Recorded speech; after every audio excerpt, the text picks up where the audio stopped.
Ya, ¿se escucha? ¿Se escucha bien? Se escucha bien, doctor. Sí. Bueno, nuevamente reiterar las gracias por la invitación y yo les quiero presentar algunos casos clínicos de una perspectiva que también es un poco lúdica, que es la perspectiva de cuando a uno lo llaman, por así decirlo, para apoyar a un colega o eventualmente tratar de resolver un problema o ayudar. Entonces, uno pierde muchas veces una cosa que es fundamental que hablaban anteriormente, que es la historia clínica, que es el examen clínico, y uno conoce a la paciente en pabellón, y básicamente uno va con una idea preconcebida o con una rutina aprendida cuando le dice, oye, sabes que tengo tal caso, y uno dice, ya, voy a ir a solucionarlo de la forma que yo más conozco. ¿De acuerdo?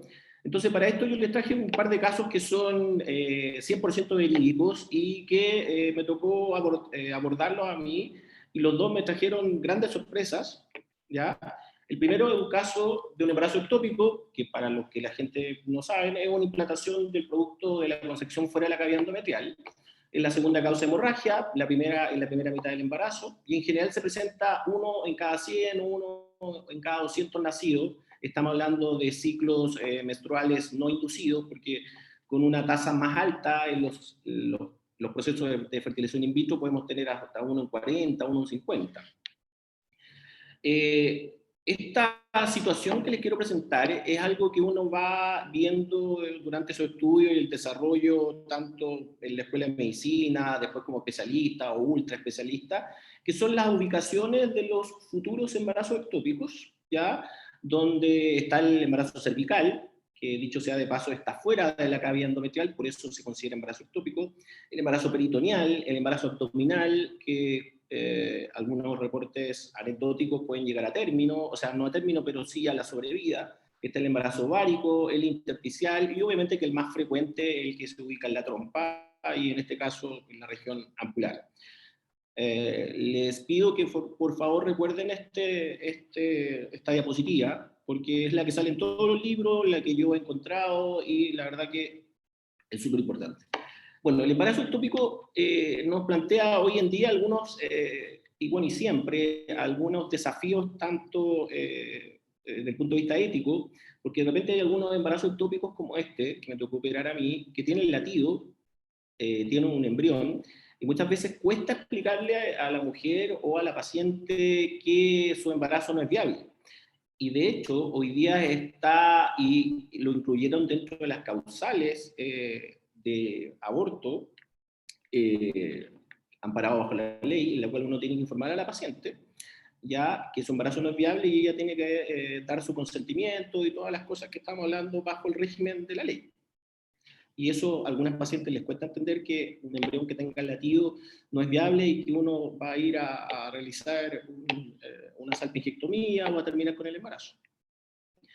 Como lo dijeron anteriormente, los factores de riesgo son principalmente el antecedente de cirugía tubárica, la historia de enfermedad inflamatoria pélvica, que muchas veces, como decía el doctor Gilquiñigo, la verdad que algunas veces es una enfermedad pélvica inflamatoria que no se expresa por estos grandes cuadros de abscesos o dolores, muchas veces dan daños silenciosos en las trompas y posteriormente las manifestaciones del embarazo ectópico.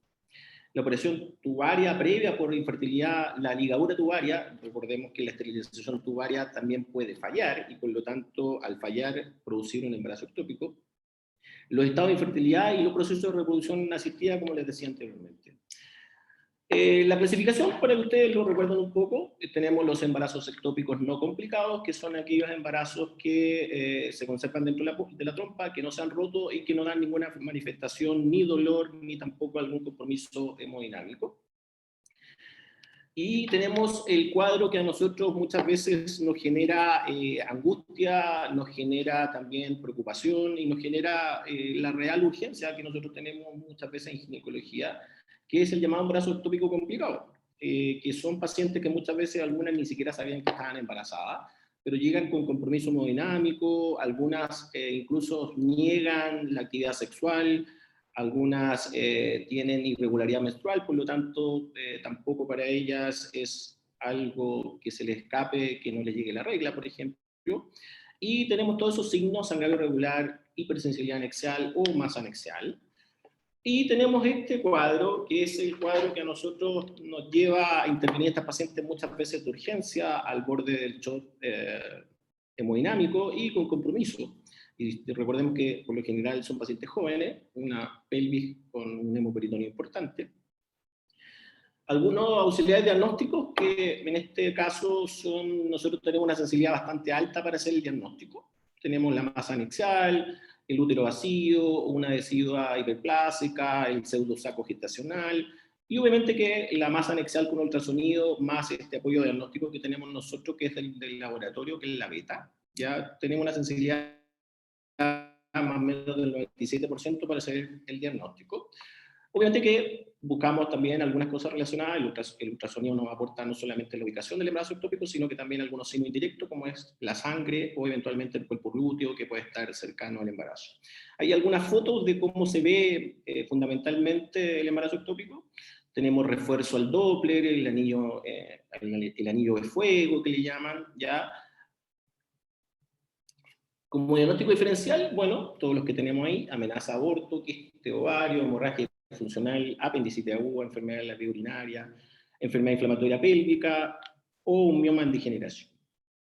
En cuanto al tratamiento, rápidamente tenemos un tratamiento médico que puede ser expectante.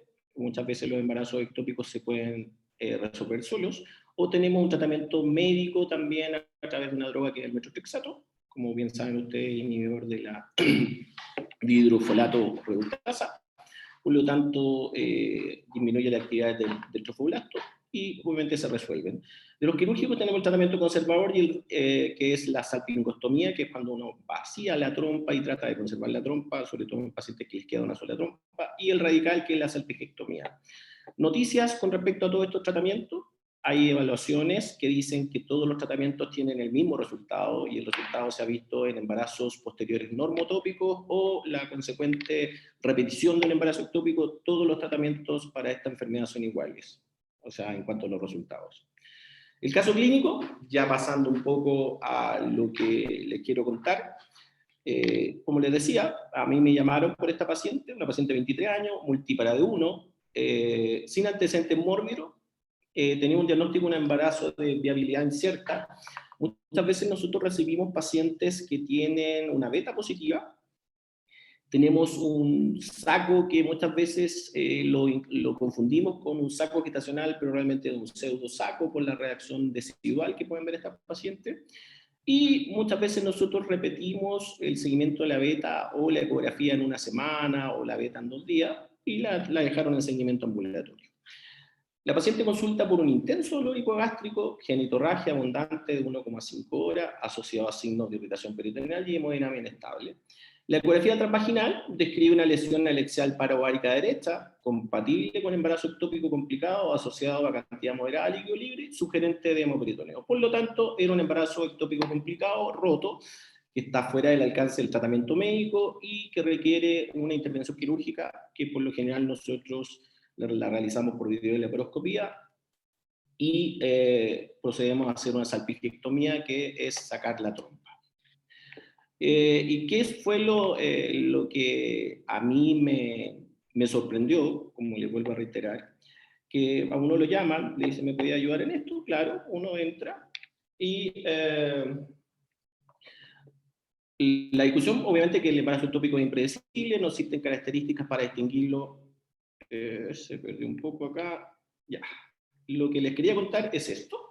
Uno explora la pelvis y me di cuenta que efectivamente el lugar donde me dijeron que estaba el embarazo ectópico estaba, ¿de acuerdo?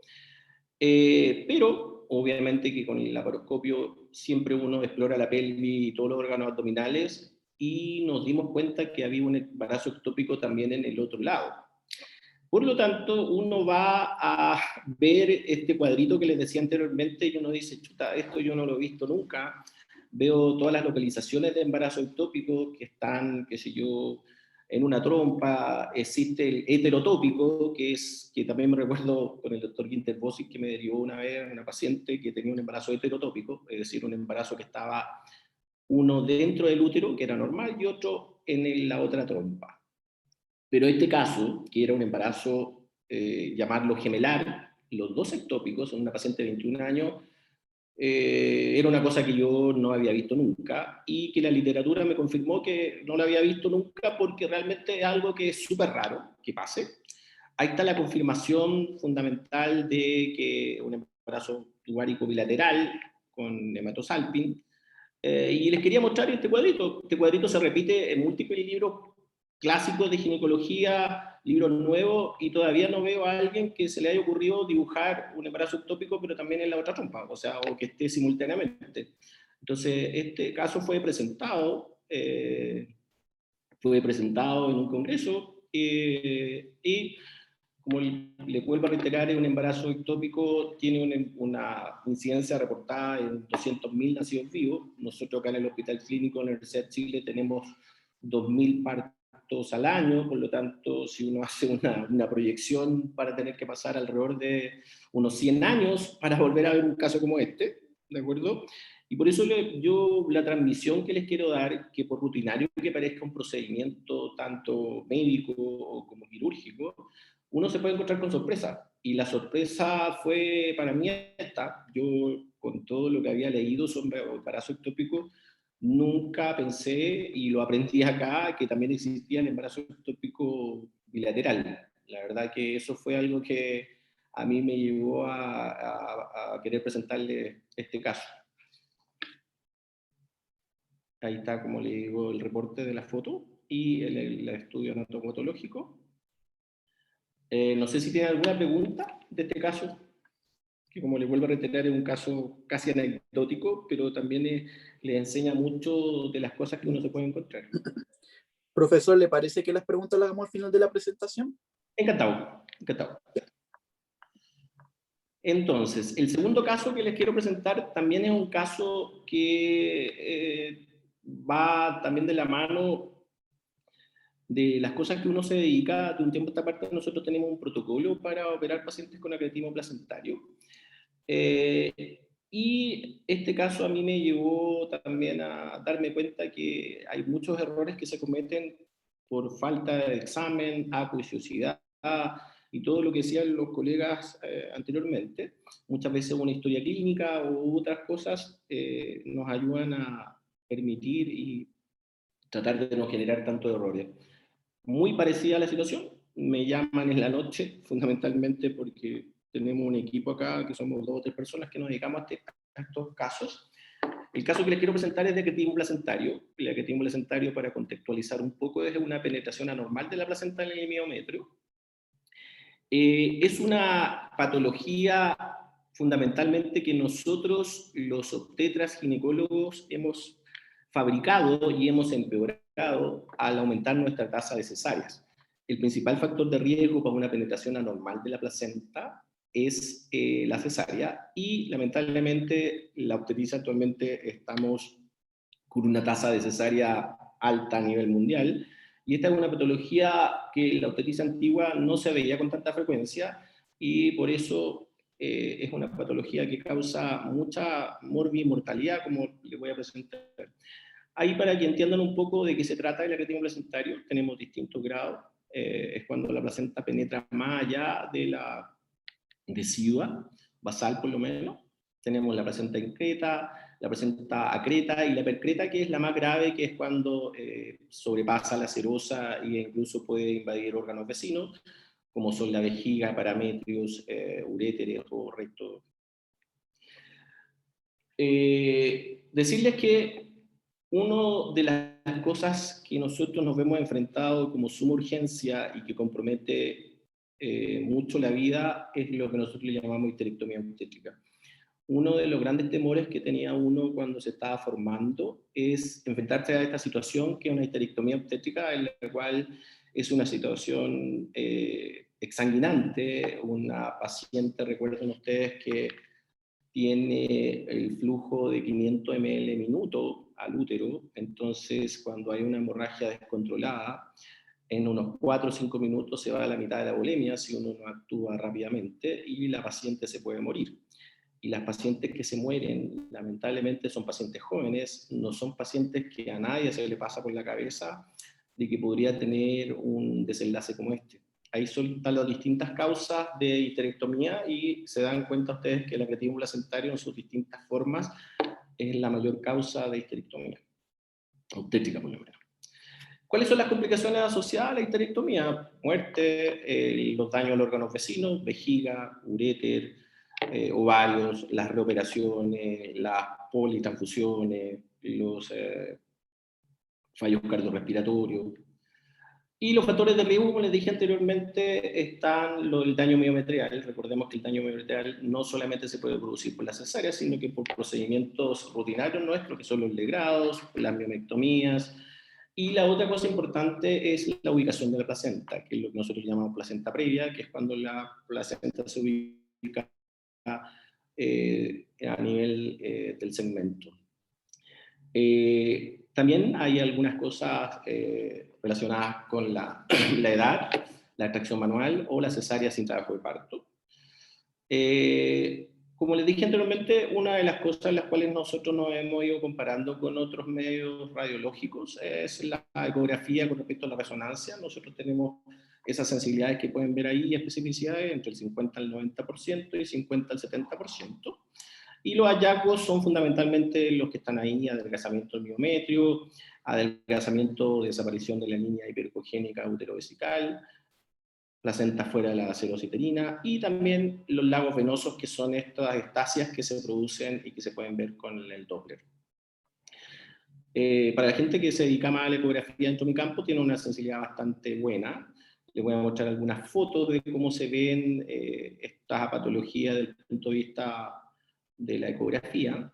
Ahí tienen todo el macizo placentario al Power Doppler. Y esta es la situación clínica a la cual uno se ve enfrentado. Generalmente la placenta se ubica y penetra la serosa uterina en el lugar donde uno justo va a hacer la incisión para hacer la extracción del feto. Por lo tanto, ese lugar obviamente que uno no lo puede tocar porque se produce un sangrado exsanguinante y, como les dije anteriormente, un sangrado que en pocos minutos compromete la volemia y la vida de la paciente. Esta es una situación en la cual la resonancia magnética a nosotros, cuando tenemos dudas con respecto a la ecografía obstétrica, nos ha ayudado mucho, en el sentido de, sobre todo en los acretismos posteriores, ¿ya? Y tenemos estos signos que obviamente los colegas radiólogos los manejan mejor que uno.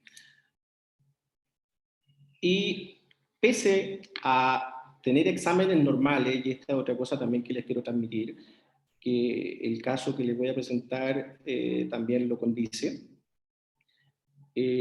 siempre la sospecha es lo más importante. Es decir, si yo tengo una paciente que es una multípara de 3 cesáreas con la placenta de inserción baja o previa y que tiene exámenes normales, obviamente que uno tiene que estar preparado para esta eventualidad, que es una de las urgencias máximas que nosotros tenemos en obstetricia, que es fundamentalmente el acretismo placentario.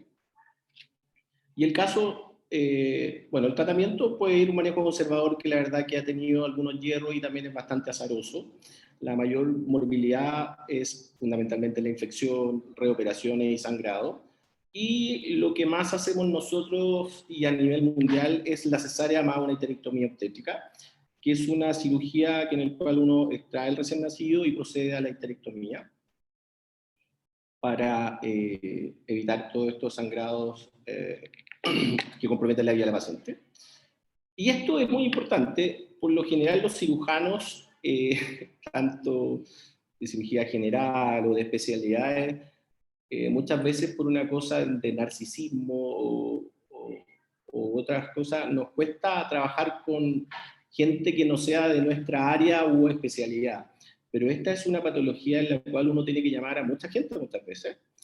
Tiene que llamar al cirujano vascular para que nos ayude con ligaduras vasculares, tiene que llamar al urólogo para manejar lesiones vesicales, algunas veces grandes lesiones vesicales, lesiones cuando se llama de los uréteres.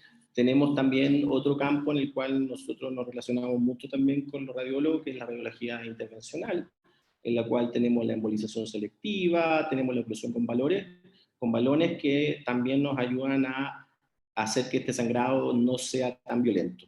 Obviamente que tenemos que tener avisado al banco de sangre, usar el Saver algunas veces. Nuestra propuesta, básicamente, con lo que nosotros hemos manejado es no tocar la placenta, dejarla in situ. Y obviamente que hay cosas que son conservadoras, que es la resección de la zona comprometida, pero la verdad que con bastante mal resultado. También tenemos algunas cosas también de salvataje, como son las suturas compresivas, cuando uno quiere conservar el útero, la ligadura arteria hipogástrica, también para hacer que el sangrado no sea tan violento, cosa que también nos ayudan los radiólogos con la embolización o con la colocación de balones.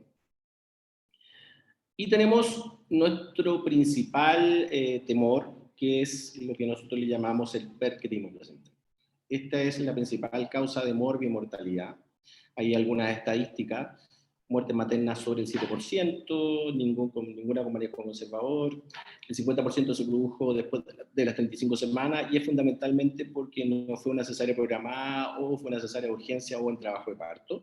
Recordemos que en esta patología uno trata un binomio, y que no solamente se puede morir la madre, sino que también el feto.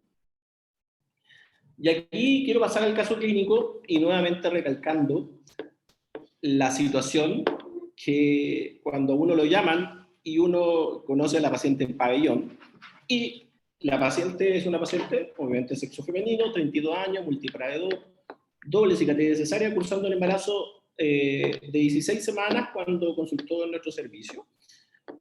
Consultaba por pérdida de líquido, lo que nosotros le llamamos una rotura prematura ovular, la cual se confirmó tanto por signos vitales normales, y el feto estaba vivo. La especuloscopía nos confirmó a través de un examen que nosotros llamamos actin-prom, que es la situación por la cual nosotros comprobamos que efectivamente es líquido. Y fundamentalmente cuando tenemos esta situación, nosotros tenemos una situación de manejo expectante, básicamente porque el pronóstico es muy malo. Recuerden ustedes que el líquido amniótico sirve para el desarrollo pulmonar. Por lo tanto, una paciente que se le rompen las membranas o los anexos ovulares en forma muy temprana tienen un gran riesgo de que, si sigue adelante el embarazo, el bebé fallezca más adelante o nacido por hipoplasia pulmonar. Por lo tanto, uno le puede ofrecer incluso un manejo activo por la ley de las causales de aborto en este caso. El colega que la recibió, obviamente que hizo exámenes, le hizo una ecografía, y él se dio cuenta que el embarazo estaba más abajo de lo que a nosotros normalmente vemos, y sospechó un embarazo de la cicatriz de cesárea. Y planteó la posibilidad de una placenta previa oclusiva total, y también la posibilidad de un acretismo placentario, y con la rotura de membrana. Obviamente que, como en todos los servicios, hay gente que se dedica a las distintas patologías. Se repitió la ecografía, se reevaluó por el equipo multidisciplinario de medicina materno-fetal y la gente que se dedica más a este tipo de condición, y quienes descartaron un embarazo de la cicatriz uterina mediante ecografía, informado como placenta homogénea inserta en cara posterior a 15 milímetros del óseo. O sea, era una placenta de sección baja, pero ni siquiera una placenta preoclusiva total, y sin signos de acretismo. Esa es la ecografía, básicamente lo que yo les estoy contando. Dice que no tiene signos de acretismo y que es un embarazo que está localizado en la cicatriz. Se le pidió de todas maneras una resonancia, y acá tenemos algunas primeras cosas que es cuando uno le presenta a una paciente en pabellón. Dice acá la resonancia, placentación posterior dentro del miometrio corporal. Entonces una placenta que está dentro del miometrio corporal para nosotros es un acretismo placentario, pero los colegas se quedaron con la impresión que dice embarazo de implantación intramural, corporal posterior de derecha, sin imágenes de percretismo, por lo tanto dijeron no tiene acretismo placentario.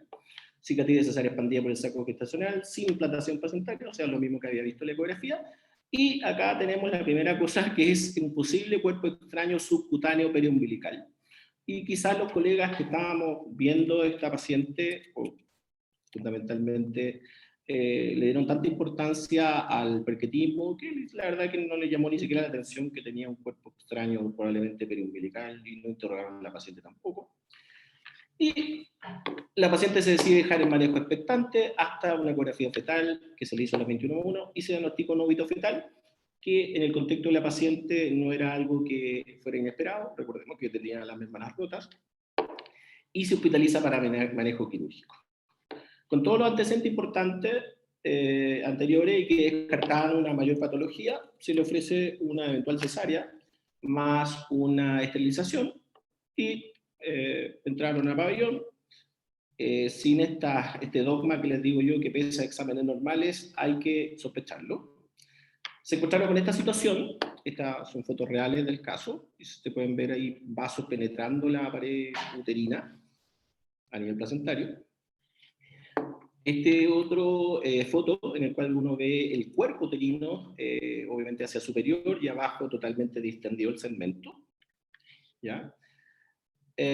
Por lo tanto, los colegas con un buen criterio y sabiendo lo que puede provocar esta patología y no teniendo la urgencia de salvar un feto, porque recordemos que el feto ya se había ubicado, pidieron ayuda y llegamos, me encontré con esta situación y decidimos hacer una histerectomía con feto inútero. Las imágenes les advierto que pueden ser un poco fuertes, pero fundamentalmente para que vean a lo que uno se ve expuesto. Entonces uno hace la histerectomía obstétrica, en este caso, con feto inútero. Entonces, saliendo de neurocurgencia, afortunadamente nos fue bien, cerrando la poneurosis, me encuentro con eso. Digo yo, ¿qué es esto? Y todos dijeron, oye, ¿será el tubo de la Foley? Y dije, no, si estamos casi en la poneurosis, ¿cómo hacer el tubo de la Foley? Seguimos ese cablecito, seguimos el cablecito y nos encontramos con eso. Era un drenaje que después, preguntándole a la paciente, se había hecho una abdominoplastía hace 5 años. Por lo tanto, para que vean ustedes que son sorpresas que uno se encuentra de repente, que uno no deja de aprender ni tampoco de sorprenderse en la cirugía, que quizás es lo que hace que a uno esto lo entretenga casi como una droga, probablemente, porque todo caso es distinto. Entonces, a uno le queda dando vuelta y dice, chuta, pero es que es imposible que esta cosa, como le vuelvo a reiterar, yo el caso no lo conocía 100%, imposible que esta cosa no se haya visto en la resonancia. Entonces uno va, bueno, acá está la resolución de la biopsia, dice placenta previa, atleta total percreta, es decir, teníamos exámenes normal, o sea, o que descartaban el percretismo placentario, pero decía placenta total percreta. Y bueno, ahí está el feto dentro del útero, el feto fijado, ahí está el útero sumamente adelgazado y con la penetración placentaria. Y acá lo que yo les decía, o sea, uno, pese al informe, que el informe, dicho sea de paso, decía que tenía un cuerpo extraño y uno lo fue a ver y efectivamente el drenaje se veía. Y esto le quiero mostrar una cosa interesante, que nosotros actualmente tenemos tanta tecnología y tantos exámenes de apoyo, que nos olvidamos muchas veces cómo estudiaban nuestros antecesores, por así decirlo, y cómo ellos fijaban las imágenes para los futuros estudiantes. Y yo, preparando esta presentación, me encontré con algunas imágenes que realmente son sorprendentes. Por ejemplo, esta imagen es de 1752 y quiero pensar que se parece un poco a que tenemos un útero arriba, ocupado y el segmento distendido, probablemente con un embarazo, obviamente. También un feto muerto en útero, también fijado por el dibujo a través de casi una obra de arte, ya se parece mucho. Lo mismo, el feto, qué sé yo, transectado dentro del útero, y son imágenes que a uno le quedan y uno ve que realmente la tecnología a nosotros nos ha ayudado mucho y uno puede documentar y ver estas imágenes que se parecen mucho, estas imágenes de 1774 y esta imagen es del 2020. Y eso es lo que yo les quería aportar, o sea, fundamentalmente los casos que les presenté.